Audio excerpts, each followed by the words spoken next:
En el garaje de la casa no solo parqueaban los carros. En este garaje era de piso verde, un verde oscuro, con algunas visos blancos. Era muy setentero. Realmente estos colores eran feos. O sea, era feo. O sea, los colores eran feos. El piso era feo. El piso del patio, como ya dije, era blanco. Baldosín blanco ahí. Buenísimo, eso sí, no se rompía nunca. Pero era, pues, un piso blanco se vuelve un piso manchado negro. Claro, blanco se vuelve negro. Se vuelve sucio. Y las puertas de la casa eran blancas. Entonces la puerta del garaje era blanca. La puerta del garaje de la entrada era de metal fuertísimo blanco, con vidrios corrugados, o sea que no se veían, con vidrios corrugados entre las rendijas. Era una reja blanca, pero en la reja había vidrios. Y era una reja pues, bastante gruesa, ¿no? La puerta del garaje. La puerta del garaje. Es que estas palabras se vuelven una sola palabra, se vuelve un nombre. La palabra se vuelve un nombre. La puerta del garaje no es la puerta del garaje, sino la puerta del garaje. Abra la puerta del garaje. La puerta del garaje es un nombre, ¿no? La puerta del garaje. Eso es una sola palabra. Claro, porque así hablaba mi mamá. Entonces, eh, el garaje se abría y cuando la puerta del garaje se abría, había por debajo del carro en la entrada quedaba como una especie de marco en cemento de unos 20 centímetros de alto, donde también había tierra y había una especie de matas. Entonces el carro pasaba por encima de ese marco de cemento, que era rectangular, y entraba al garaje. No sé por qué existía ese marco, pero eso nunca se quitó. Eh, y uno abría la puerta del garaje y entraba al carro, ¿no? Cuando el carro terminaba, en la trompa del carro que entrara, a mano derecha quedaba la puerta del sótano, ¿sí? Es decir, uno entraba y frenaba. Al lado izquierdo se veían unas escaleras que subían a la cocina y al lado derecho quedaba la puerta del sótano. Así estaba configurado el espacio del garaje. Entonces uno entraba a la casa y a mano derecha había una puerta blanca que entraba al garaje. Y abría la puerta del garaje y ya entraba, pues para que entrara el carro, ¿sí? O sea, uno entraba a la casa, a la derecha quedaba el garaje, entonces uno entraba al garaje y abría la puerta del garaje y ahí ya podía entrar el carro. En este garaje, mire, ahí Rodolfo bailó breakdance, hacíamos unas pistas gigantes de Majoret, jugábamos, evidentemente, como ya dije, pues con todos nuestros amigos, con Priscila, la hija de Raúl Cedillo, que vivió en la pensión. Priscila tenía la edad de Rodolfo, más o menos era mucho mayor que nosotros. Era terrible, nos pegaba y de todo, era terrible. Pero entonces ella cuando iba de visita eso era terrible, y se ponía a ver televisión, nos cerraba la puerta y no nos dejaba entrar. Esto, yo me acuerdo que esto era terrible. Eso para uno de niño, yo cuando mi hija menor me dice es que mi hija mayor me dejó, es que María Antonia me dejó por fuera, es que es terrible. Es terrible, es un yugo. Un hijo mayor o una persona mayor es un yugo para los menores. En este momento uno no lo ve de adulto, ¿no? Pero para mí, yo viví eso. eh, con Priscila, se llamaba la hija de Raúl Cedillo, que iban, ¿no? No era que vivieran ahí, sino que de vez en cuando venían de Ecuador. Y entonces él llevaba a Priscila. Y Priscila era una joyita. Tenía la edad de Rodolfo. Entonces entonces ahí jugábamos con Priscila, jugaba Rodolfo con Priscila, ahí jugábamos con Alejandra, con Valeria, con las hijas de Bateman, con las hijas de Álvaro, con las hijas de Pizarro, con mucha gente iba ahí. Cuando yo ya empecé a crecer, yo hacía ensayos. Yo me acuerdo con un amigo que él lo conocí en Entre Ríos, un baterista, David Cárdenas se llama, David Cárdenas. Ensayábamos grooves de funk y toda esa cosa. Y entonces él llevaba la batería, yo no me acuerdo si era blanca o negra, creo que era negra, Mapex negra creo que era. Y tocábamos, y montábamos eso. Esa casa se volvió un ensayadero. Después yo cuento esa historia ya cuando estoy hablando de mí, de otras cosas mías, porque eso sí no se calla uno, ¿no? Pero en la sala de la casa se hacían maratones eternas de montar exámenes de jazz y iban muchos músicos a la casa a montar exámenes y exámenes y exámenes y exámenes. Y entonces Leonardo Guzmán acompañando todos los exámenes. Y entonces iba David Olano y muchísimos músicos de allá de la universidad y ahí montábamos todos los exámenes en esa casa. También ahí nació el Vigore. Entonces iba Rafa Leal a tocar batería y Leonardo Aranguren y todo, y ahí hacían lo de Il Vigore.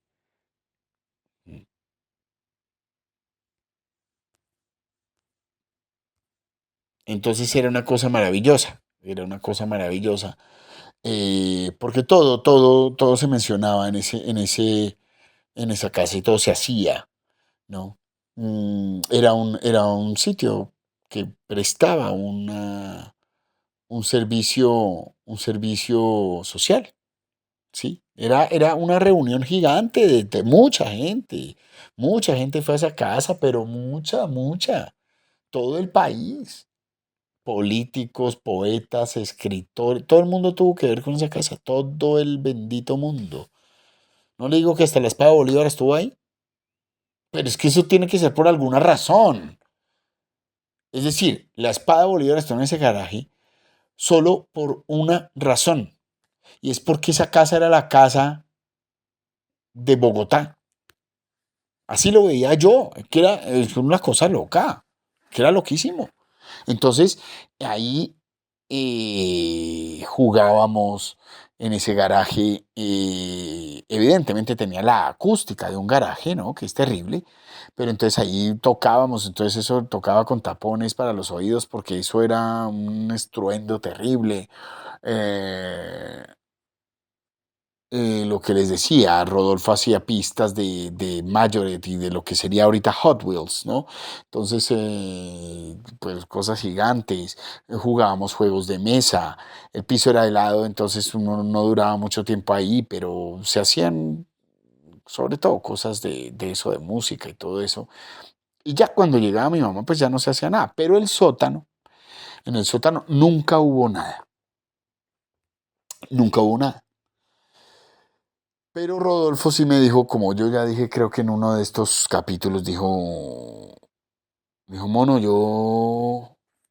yo una vez iba a entrar al garaje y ya me decían que no entrara.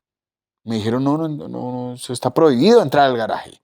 Eran los años 80, dijo, como en los 80. Y yo no sabía por qué. Ya porque la espada de Bolívar ya estaba en el sótano. Sí.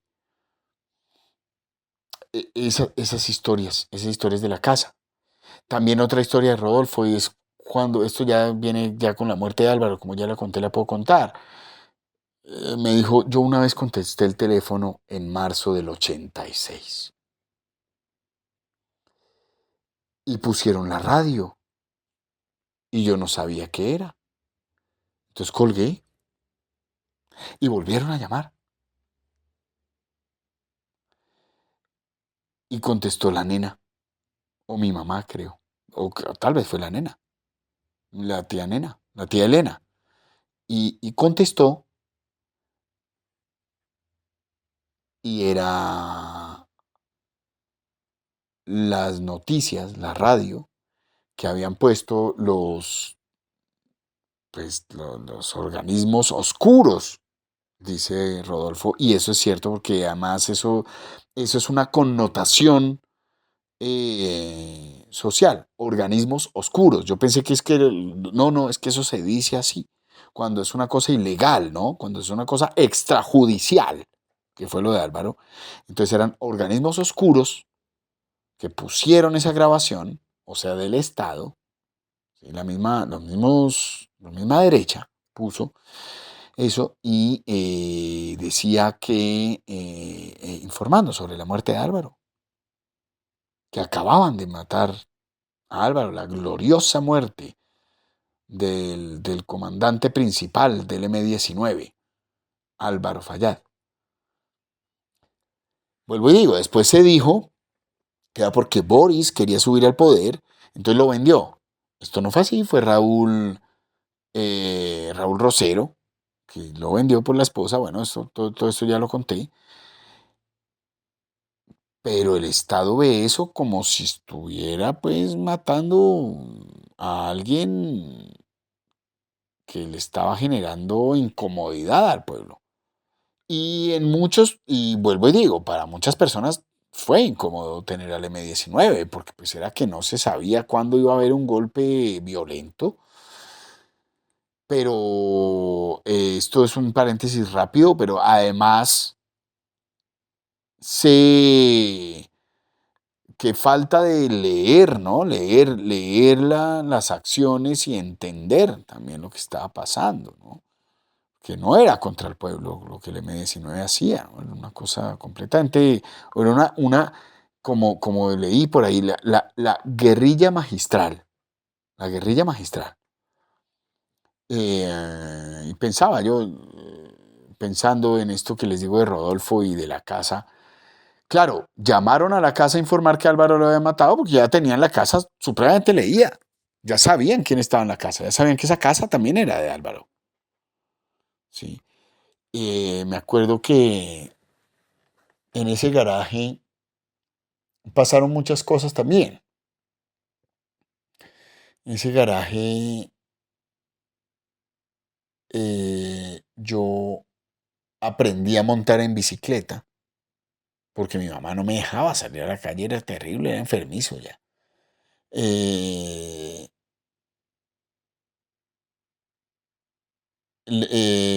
Aprendí a montar en bicicleta, aprendí a montar en patineta, aprendí a montar en patines, todas esas cosas. Jugábamos carritos Marjoret, como ya dije, Hot Wheels, jugábamos los juegos de mesa que, vuelvo y digo, eh,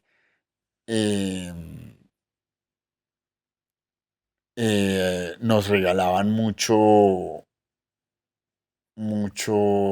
Esther y amigas de mi mamá, nos regalaban siempre juegos de mesa. Entonces nosotros jugábamos todo el tiempo.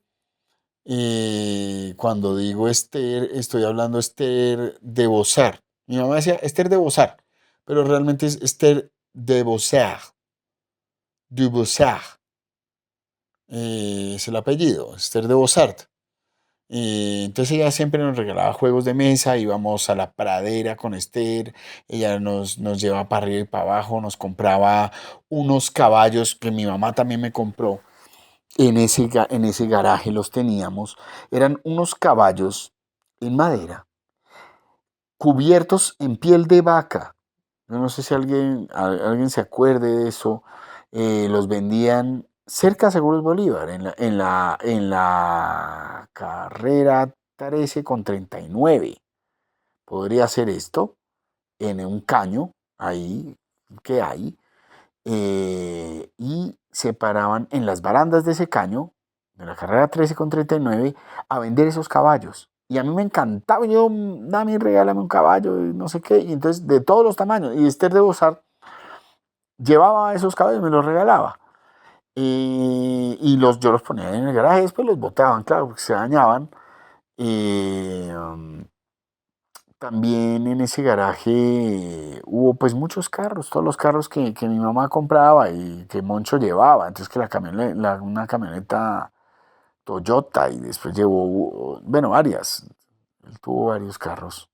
Los Lada, ¿no? Cuando mataron a Álvaro, en los videos y todo, se ve en medicina legal un Jeep o un Lada, de los Lada, de la marca Lada, creo que eran rusos, y rojo, como el que tenía, color tomate, como el que tenía Moncho. Moncho tuvo uno de esos, tuvo varios, tuvo creo que tres.